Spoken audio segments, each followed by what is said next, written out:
Hello everyone and welcome to Sinful Gaming. I hope you're all doing well, I hope you're all staying safe, and most of all, I hope you're all fighting that war against the Grey. Today's video we're going to talk start collecting Warhammer 40,000, and today we're going to look at how to start an army of the Imperial Knights.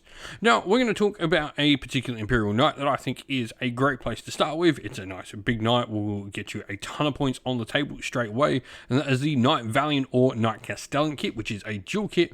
But after this, we're going to talk about a couple of other units we can bring to the table and expand upon the initial model here, and then finally finish off the video with a little sample 1,000-point army list for you to use, hopefully as some inspiration for starting your own army of the Imperial Knights in Warhammer 40k. And so, to begin with, the model here I have pictured is the Knight Valiant. This is the largest type of knight we currently have from Games Workshop in plastic. Now, this model has a toughness of 13 with 24 wounds and a 2+ save with the objective control ability of 10, and then you've also got a 5+ invulnerable save. For ranged weapons, you have its Conflagration Cannon, which is 3d6 attacks that automatically hit thanks to Torrent at strength 8 -1 AP damage 2 with the ignores cover rule. You've also got your Shield Breaker missile launchers as well, which are anti-Titanic 4+ devastating wound weapon with strength of 12 and damage d6+1 with an AP of -6. The Thundercoil Harpoon as well, which you can see mounted there, is an anti-monster, anti-vehicle devastating wound weapon with a flat damage of 12, though only a single shot. You've then also got a twin meltgun and twin siegebreaker cannon as well, which will give you some extra power for shooting up a bunch of different targets. This can be a really powerful force. For melee, this one has just its Titanic feet there, but they still are going to put out 4 attacks at 4+ to hit strength 8 -1 AP damage 2. Now, ability-wise with this model, we have the Iron Aegis aura, where while a friendly Armiger model is within 6 inch, that model will have the benefit of cover, and Overwhelming Firestorm means in your shooting phase after this model is shot, you can select an enemy unit hit by this model, and that unit must take a battle shock test. I really like the idea of this for your Knight Valiant, as what it's going to allow you to do is potentially shoot those large guns at the monsters, at the enemy vehicles that you want them to shoot at, but maybe put some of your smaller arms fire into some enemy units and force a battle shock test with just a little bit of splash damage. Now, we do have the damage rule where we will suffer once we're on the last 1 to 8 wounds remaining. This will be a -1 to our hit rolls and will subtract 5 from our objective control. For options on this model, what we've got is we've got the ability to swap out the 2 Shield Breaker missile launchers and the twin Siegebreaker cannon to replace them with a single Shield Breaker missile launcher and 2 Siegebreaker cannons, effectively swapping the numbers of weapons we have here if we want to. And so we do have the alternate build we can build here in the Knight Castellan. This model is going to have a very similar stat line here, but we're going to have some different ranged weapon options. We have our Plasma Decimator, which is going to have a couple of different firing profiles, either a hazardous, more powerful profile, or just the regular profile, but this is going to be really good against anti-heavy infantry. We then have the Shield Breaker missile launcher, Siege Breaker cannons, and the twin melty gun, but we also have a Volcano Lance, which is D3 shots, 3+ to hit, strength 18 -5 AP, damage d6+8 with the blast rule. For melee weapons, once again, just Titanic feet, but ability-wise, we have the Titan Hunter, where each time a ranged attack made by this model is allocated to a monster or vehicle, we can reroll any damage rolls of a 1, and we've got the Iron Aegis as well as a special rule for some Armiger to benefit from cover around us. Today's video is brought to you by Gap Games, a fantastic retailer in Australia for a variety of different miniature war games. If you'd like to help support the channel, we have an affiliate link where by clicking on and purchasing, you'll help support the channel, but you'll also help support Gap Games, which is a fantastic servant to the community. And so, where to go next? But of course, we're going to look at the Armigers, and the first one we're going to look at is the Armiger Helverin. Now, this one has a 5+ invulnerable save, toughness 10, 3+ save, and 12 wounds. Now, a ranged weapon-wise, we have the Armiger auto cannons on the model, which are 4 shots each, with 3+ to hit, strength 9, -1 AP, damage 3. We also have the option for a sidearm to either be a melty gun or a Questoris heavy stubber, which has the rapid fire 3 rule, which is pretty nice, for 3 shots at 3+ to hit, strength 4, -1 AP, damage 1, but remembering rapid fire 3 can get a lot of extra shots in there. Now, melee weapon wise, we are just going to be punching with the armored feet, which are 3 pluses to hit with 4 attacks, strength 6, no AP, and damage 1. Ability wise, on the Helverin, they have Skyfire Protocols, where they can gain the anti-fly at 2+ rule. The other option for our Armigers is the Warglaive. The Warglaive is going to be a little bit more combat orientated with its Reaper Chain Glaive that has some really cool damage profiles for the strike profile, giving us 4 attacks at 3+ to hit, strength 10, -3 AP, damage 3, or we can go for a -2 AP, damage 1 attack with 8 attacks, strength 8 if we go for the sweep profile.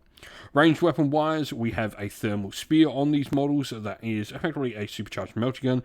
We have 2 shots at 3+ to hit, strength 12, -4 AP, damage D6 with the melter 4 rule. What melter is going to do for us is where weapons with a melter X, where X is a number, in their profile are known as melter weapons, and each time an attack is made with these at the weapon's half range, we increase the damage characteristic by the denoted X number. Now, they have the ability which is going to be Impetuous Glory, where each time a model in this unit makes a charge move until the end of the turn, melee weapons by the unit will gain sustained hits 1. Now, moving on, we're going to talk about something a little bit interesting, that is Canis Rex. Now, Canis Rex is actually a named character for the Imperial Knights. He is going to have a 5+ invulnerable save with toughness 12, 22 wounds, and a 3+ save. Ranged weapon wise, we have the Chainbreaker Lass Impulsor, and this can fire on either the low intensity or the high intensity profile. It'll have sustained hits 1 regardless, but it can get up to 2d6 shots. If it goes on the low intensity, those will be damage 2, or it can get a higher strength, higher AP, higher damage value weapon if it goes the high intensity but does drop to d6 shots. Melee weapons wise, we have Freedom's Hand. This is a giant power fist that has either a strike or sweep profile. It is damage 9 at flat at strength 20, -3 AP with sustained hits 1, hitting on a 2+ with 5 attacks if it chooses to go that strike profile though. Now, ability-wise, we have a legendary Free Blade, where once per turn you can target this model with a stratagem for 0 CP, even if you've already used that stratagem in the phase. And the Chain Breaker, each time a model makes an attack on a modified successful hit roll of a 5+ will score a critical hit. Now, using Sir Hector as well, when your Canis Rex model is destroyed, Sir Hector is treated as a model disembarking from a destroyed transport, and then you pretty much put Sir Hector on the table, and he will be considered to be effectively another little stratagem. It's pretty cool, being able to have this pilot that is a little bit legendary on the table. Now, lastly, we're going to talk about the Knight Gallant, because this is the cheapest version of Knights you have access to. The Knight Gallant comes in at 400 points, so pretty cheaper compared to all the others. I mean, besides the Armigers, that is. Obviously, they are much cheaper. Now, ranged weapon-wise, you have Icarus autocannons and the Ironstorm missile pod options on the back of the model. Then you've also got a Questoris heavy stubber, but you've got your Storm Spear rocket pod there as well, along with some melter guns.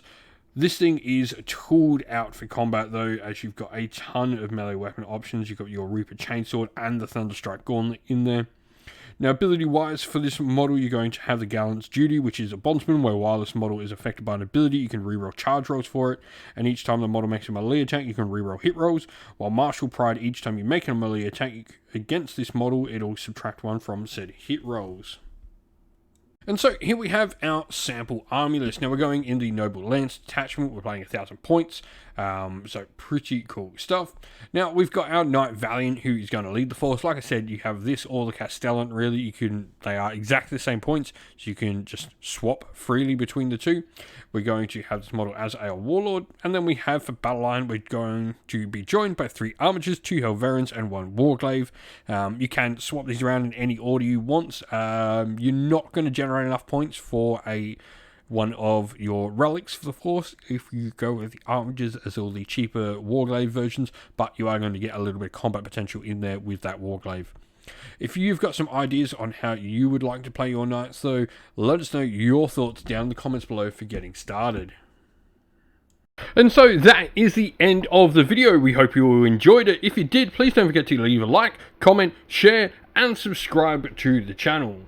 If you'd like to come chat more with me and other members of our great little community we have here at Sinful Gaming, we have a Discord server which is linked down in the video's description. Also linked down in the video's description are the best ways to help support the channel, be that via Patreon or YouTube members, or by grabbing yourself some merch, whether that's stickers, t-shirt, mugs, or anything from our Teespring store as well, or by using our affiliate links, which are also linked down in the description as well, that go a long way to helping support the channel. As a special thank you to all our Patreons and YouTube members, we'd like to give you all a shout out. So thank you to Andy C, Grimskull, Colorblind Magic, Iron Grinch, Benjamin Swallows, James Cater, Mark Harvey, Domir, Average Wargamer, JJ Austrian, Cure Dynamic, Andrew Bowen, Alderin Shot First, Kendall, Soren, Green Roots Gaming, Ronya, Lockloric, The Johnny84, Broken Chef, Ariana Edwards, Monty Stabletop Terrain, James Tillman, Disco, John Castle, and Gargamel196. Thank you all so much for helping support the channel. It means the absolute world to us. Please do not forget to like, comment, share, and subscribe. Once again, everyone, stay safe, stay well, and most of all, keep fighting that war against the grey. Ciao for now.